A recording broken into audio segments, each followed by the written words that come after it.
What's up, everybody? Welcome to the Existential Stoic podcast. Let me ask you, do you ever feel overwhelmed? Like you've got too much stuff on your plate? Or maybe there are just people that you wish you didn't have to deal with, and yet you do.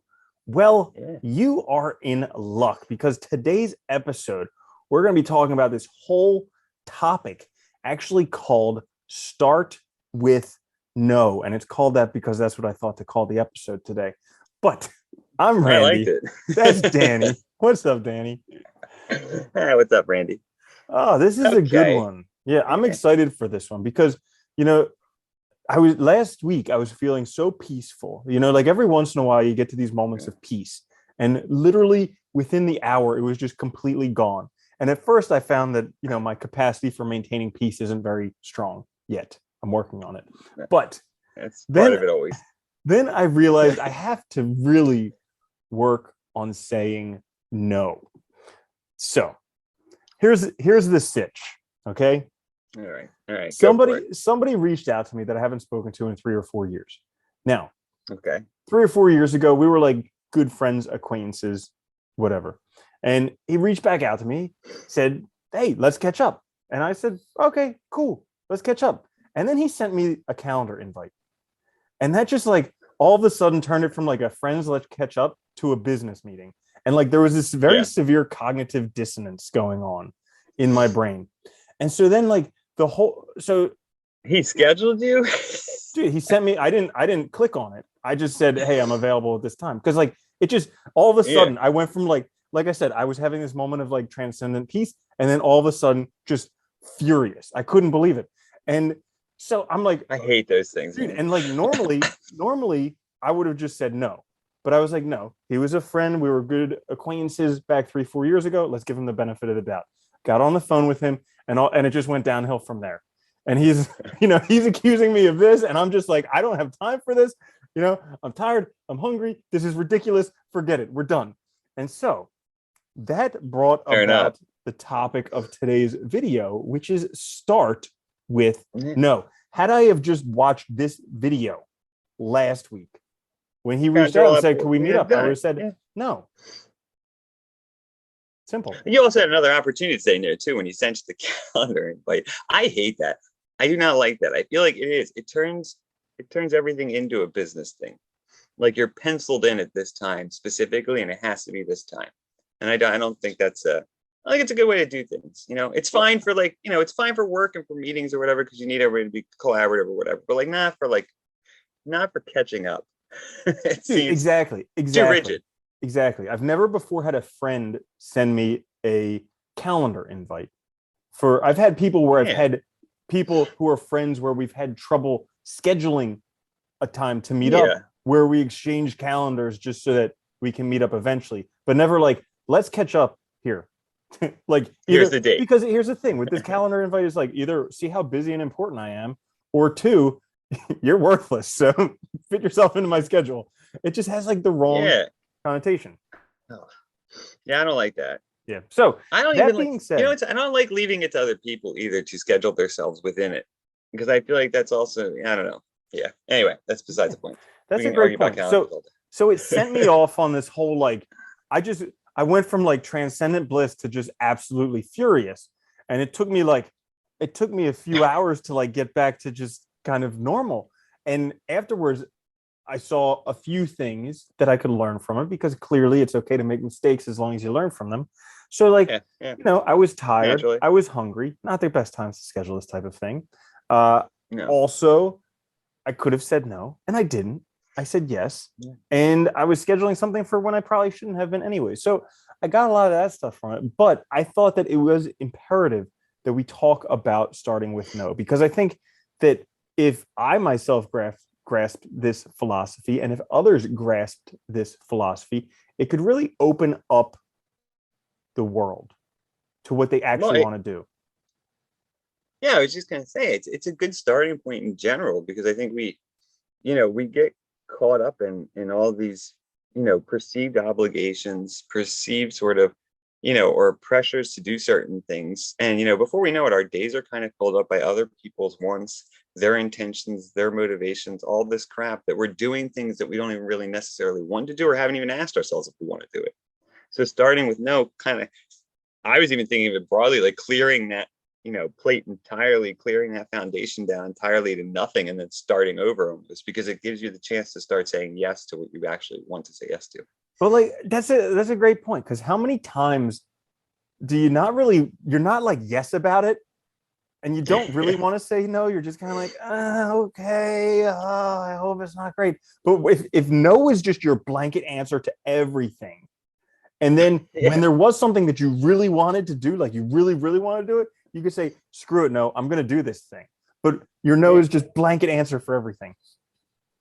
Well, it's funny too, I think, because there's that, there's also that whole other mentality and a philosophy of saying yes to everything, right? Saying yes to life, saying yes to every opportunity and all, which I get, because there is like, this is the flip side, right? That there can be some advantage to doing that. You can meet new people, you can, find yourself doing things that you wouldn't have done before, what have you, right?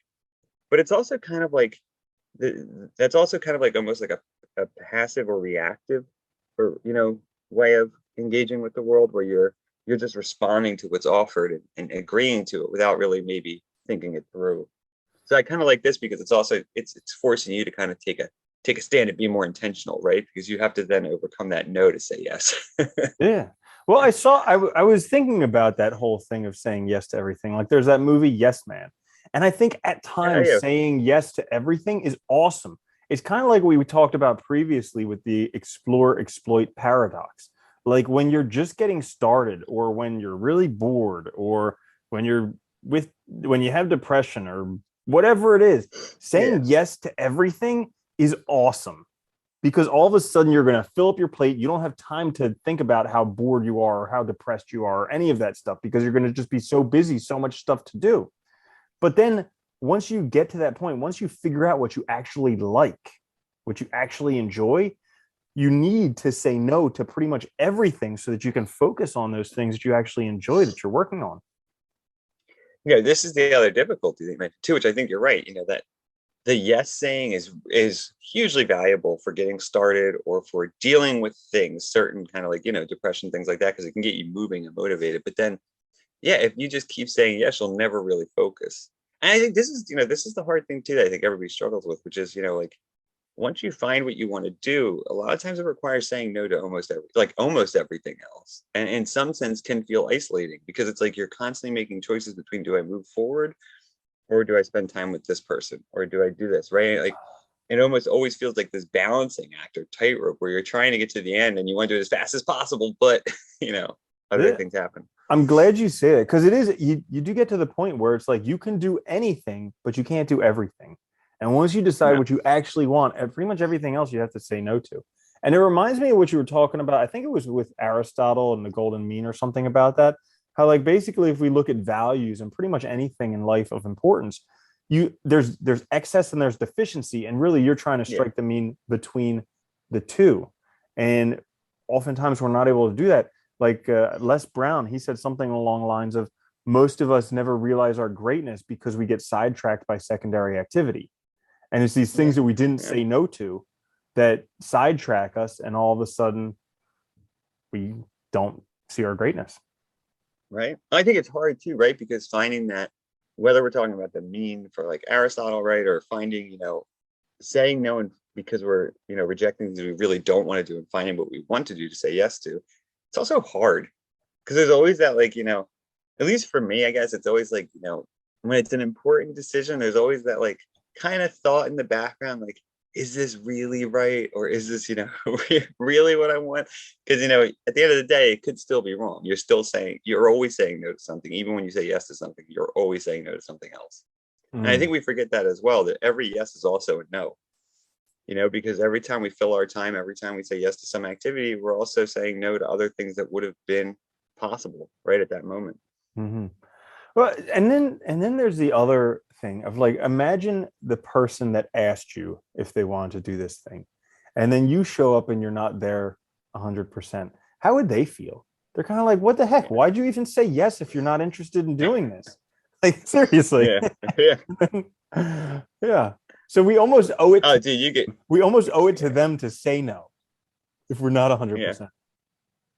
Well, you can tell too, right? You can tell as soon as you meet somebody if they're not like into it or don't feel like doing it. I think that's why it's always funny when people, guilt trip and push people to hang out and stuff. Because it's like maybe they don't have time, maybe they don't really want to, and you're putting them in a position where they're probably going to be there like only 50% because there's other stuff on their mind and stuff, and it's like so it's you're not really present. And I think this gets down to the harder issue too of doing what you actually care about and what you want to do most of or at all times. And that is a hard thing to do. I think Mhm. we all struggle with that. Yeah, because okay, so here's the other side of saying no. Oh, Once you go start ahead. saying no a lot, then boredom creeps up. Boredom is like Yeah. right there because I get there where all of a sudden I get really good at saying no, and I'm only doing the things that I really want to do, and then I get really bored doing them. And it's like enduring through that boredom, because that's what champions do. They're just really good at handling boredom and continuing to grind it out. And really, it's like dealing Well, it effectively is. with that boredom. Yeah, boredom's tricky because you kind of need it on the one. I mean, you need it to, have new ideas, to have breakthroughs, or even just to get better at things. You need that tedium, that boredom. You need that repetition.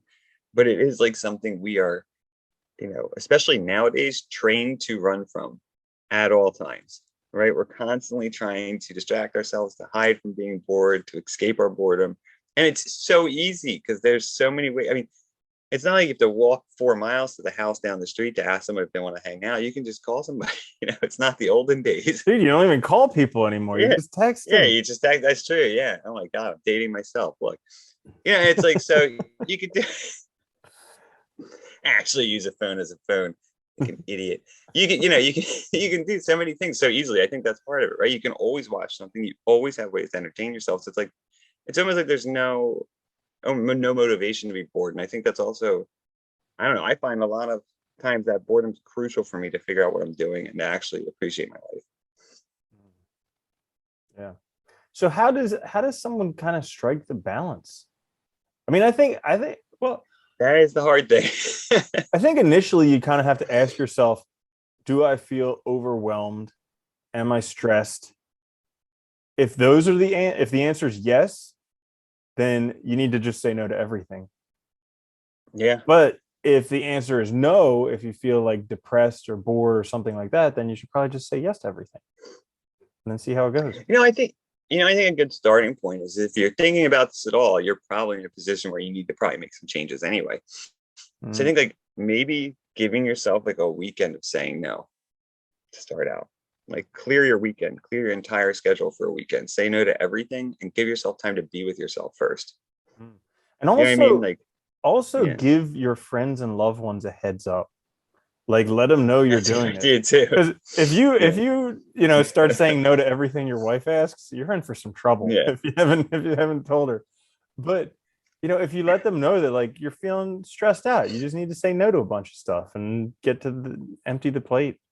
That could work Well, out really. that's the other side of it. I think that's important too, is people stress about it. Like as if I say no to this stuff, these people will get mad at me or their obligations, right? But you're right. If you reach out and you tell them why you're saying no, then you're thinking about things, you're trying to figure things out, you really don't feel yourself, you need time to whatever. Anybody that's really your friend or really loves you will totally understand. And they might try to offer help and you'll have to say no to that too, which is how it is. But they'll understand, I think, that you need that time, Oh, so you know? that's a great point. Here's the other thing. When he reached out to me to see, he's like, we should catch up. It didn't even occur to me if I wanted to catch up. Like I haven't thought about him in 3 years. And then he reaches But out and probably says we not. should catch up. And all of a sudden, I feel like if I don't say yes, that I'm going to offend him and cause this big like drama. And it's just like, yeah, totally not even present in the moment. I hate that. Isn't it annoying? It's like I feel it all the time too. It's like, people I haven't even talked to for a while, and then it's like try and guilt trip you and stuff and push the stuff on you. It's like, but why am I even engaging? Should I engage? Is it necessary? Mhm. On what basis is this? I don't know. Why should I value this? That's the other I've problem. I've developed like PTSD with some messaging apps because those are messaging apps that I used like years ago. And basically anytime somebody reaches out from them, it almost always is bad. So I just need to delete them You know and start exactly what's over. going to happen. Start over. Yeah. Yeah, that's the problem. Well, I think that's part of it too. Is like I think well, I think most of us, right? You know, we know that well, we know the whole like, you know, the midlife crisis and all that stuff, but there is some truth out of the existential crisis, right? Crisis of meaning, like a need to sort of start over or to kind of rebuild things when things have kind of because it's easy for our lives, all of us, right? To live a life and all of a sudden it gets kind of off track, or we're not really making choices. We're doing what we think other people want us to do. And all of a sudden we wake up one day and we're not really living a life that's our own or one that we even value. And sometimes in order to sort of correct that and course correct, you need to kind of rebuild that everything. And that is, it's not easy. And you need to really give yourself a lot of time to do that and a time to reflect and time to figure out what you want, which means saying no to everything, literally, and just starting over in a significant kind of real way. Not abandoning everyone by any means, but really giving yourself a chance to sort of rebuild that foundation of what is your life, what matters to you, what do you value, and then going from there. Okay, I think so here's it's another question that I have for you because okay. last week you were talking about kind of how the existentialists look at life. And Yeah. one of the biggest barriers for me saying no is the fear of missing out. I feel like I'm going to miss out on something if I don't say yes to it. Like I feel there's something that's going to happen and I'm just going to miss out on it. But like you were talking about how the existentialists are like, there's really no just meaning into life whatsoever. So it really doesn't matter. And it's just gonna so like how do Well, you think yeah. what do you think their interpretation of this would be saying Well, no I think again, to everything? if meaning's all a construct, right, and we have to create the meaning, then I think it just depends on. I mean, I think you theoretically you could miss out if it's something that's really important to you, right? So it's again, it comes back to knowing what really matters to you because that establishes the meaning that's relevant to you for making choices. So it really, I think it comes down to, and this is true for I think the existentialists and a lot of philosophy, which is coming down to what really matters to you, your values, how you see the world, and then using that as the guide to make those decisions. Because you can only miss out if it really is something important to you. You can't miss out if it doesn't matter. Hmm. And the truth is, I mean, 90% of the time, really, what are you missing out on? Probably nothing. Or probably something you could, you could create the same scenario again in the future, I think. So yeah, I think it just comes down to, knowing yourself, and that's where we struggle. And they realize that too. I mean, I think that's the crisis of meaning. We're because I think for them, we live in a social world, right? We're surrounded by meaning that's not our own all the time. And it's really tempting to sort of just use it because it's available, right? To just adopt the perspectives around us, to adopt the tentative ideas, the values. My family values that, I value that too, right? Oh, that's a tradition we've always done. I do that tradition too. It's super easy to do that. It feels right. You've just, you can validate yourself because other people are doing it. But at the end of the day, you're not really, you know, identifying what really matters to you. And that's the hard part. Very well said. I like that. Yeah. I like that. And it comes down to just figuring out what works for you because what works for you won't work for other people and vice versa. But when you do what works for you, life is pretty darn awesome. Yeah. And I think, to that note too, it requires standing on your own, right? Being able to be your own person. And that involves saying no too. So I think actually they would probably be really on board with this whole idea. Hmm. Definitely. Like I mean, we talk about this all the time. I always talk about how I kind of fulfilled society's desires for my life. You know, Yeah. went to university and then to a professional degree and got a job doing all this stuff and almost got married and did everything that society and my parents and everything wanted. And everybody was happy except I was miserable. and Yeah. Right. it took getting to that point where I was just like, okay, enough's enough. And basically flip it on his head. Yeah. You know what? It's hard too. It's like, I'm sure you experience this too. When we're young, like we don't really know what we want. So we sort of tend to, we trust other people, right? Oh, they've done it. Other people are doing it. It looks probably right. So maybe I should do that. But we haven't learned to really ask those hard questions of ourselves yet. We haven't learned to really ask, like, is this really something I want, and really reflect on it, really think about it. And I think for most of us, that's, it's something we'll struggle with our whole lives. Yeah, And I think that it doesn't necessarily get easier either. I don't think it does. I think it's something you're constantly, confronted with all the time, right? mhm. But even figuring the things that you enjoy doing and just doing them anyways, like for instance, I remember when I was younger, loved playing Dungeons and Dragons, loved reading fantasy books, loved painting little miniatures and stuff like that. And because it wasn't cool, I was like, okay, stop doing that. Have to learn pickup so I can talk with any girl, have to learn how to fix cars, have to lift weights so I could have muscles and everything like that, because that's what the prototypical guy is supposed to be. Okay. Right. And then get through life and realize, hey, it's Naturally. just doing the fun stuff that I enjoy doing. So now, paint miniatures, read fantasy books, whatever. Well, that's the other, you point out another good danger, right? Which is like, you can even veer yourself off a path that was good for you simply because you think it's not matching that norm or that standard that you think you should be matching, right? And this is the problem of who we compare ourselves to, right? If you're comparing yourselves to other people, you're always going to fail because you're using their metric to evaluate yourself. So you need to come up with your own metric, right? And I think it's also a challenge, but it's really hard too, especially now, when people are constantly on social media and stuff, you're constantly being shown other people's ideas of what's valuable, of what matters. And you can't help but internalize some of it. I think it's very difficult not to. I think eventually people will get to a point where they just laugh at social media, because at least Yeah. nowadays it's starting to get kind of humorous, like how many pictures you see these people actually taking. Like where I live is very close to some like not tourists, but like some very desirable selfie spots. So I literally see people just taking hundreds of pictures there for hours and hours and hours, and every type of pose, every type of posture. And it's just like, out of hundreds of pictures, they get maybe one picture that's like great, and they post that. And that looks good. And everybody thinks their life is awesome because they got that one picture that worked out right. They don't see the hundreds of other pictures that looked terrible. You know what I love about that too? Because it's so true. It's like, they also don't see the time that it takes to do that. Like if you're taking hundreds of pictures, then you got to actually choose one, which means you got to go through all those hundreds of pictures. Then you got to find filters and edit and all that. So it's like, by the time it's all said and done, that probably took, plus getting to wherever the spot is, it probably wasn't right by their house. You're probably talking about 6, 7, 8 hour endeavor to get one picture posted, which is fine. If that's your job, that's fine, whatever. But if it's like, to try and compete with that though, as a regular person, it makes no sense, because, and I think that's part of it, is also like, when you start to understand your own values, it's seeing that the other things that people value or tell you you should value are false, and that they don't apply to you. I think that is also like, that's what's so empowering about saying no too, is it's like, I don't need to live up to that idea, or I don't need to be valued that way, or that's not valuable to me. It's your ability to say, what matters to you as well. That's a good point. It's like, what are you giving up your life for? That's 7 hours of your life. You're never getting it back. This is the first time that you're here. This is the first time that now here.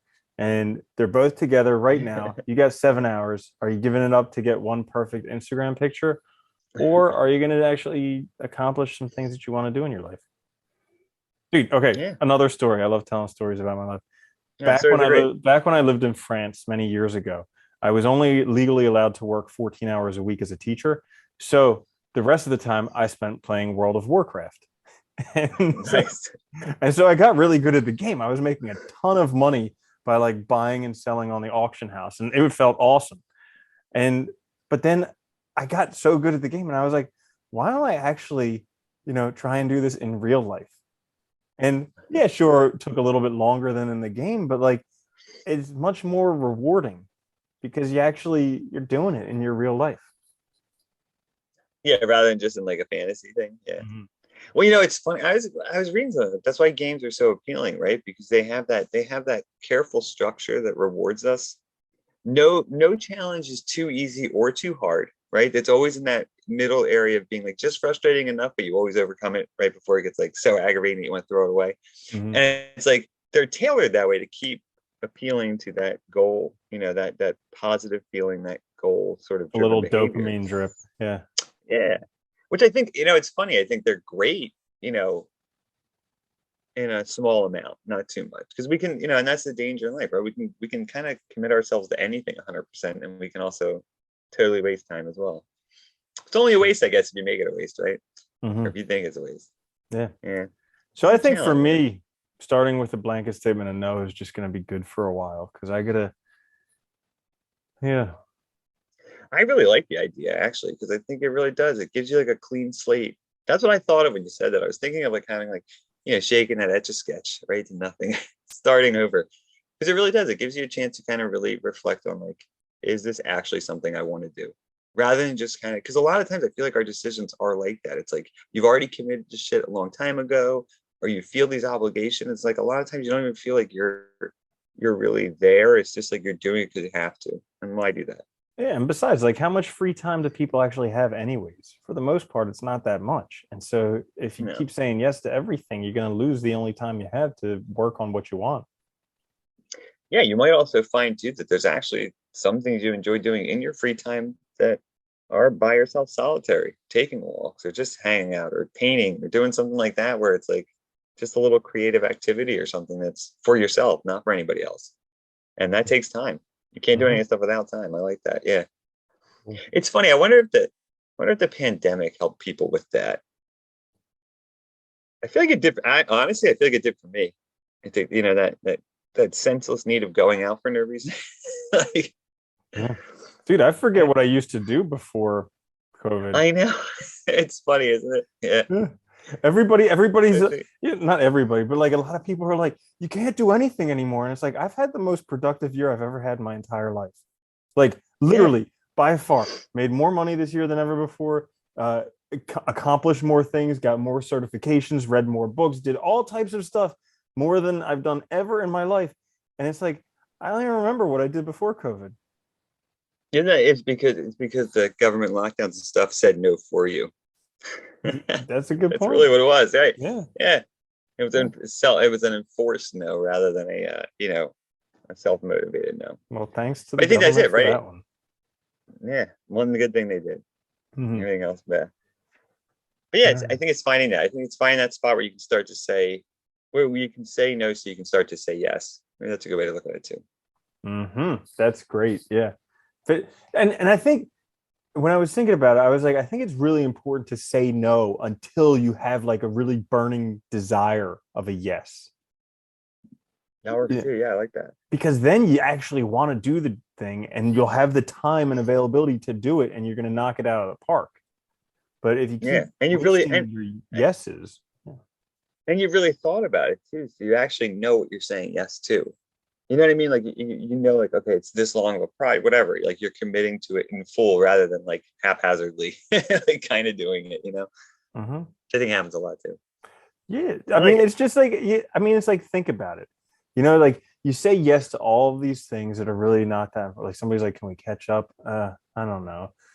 Can you do this? I don't know. Can you do this? I don't know.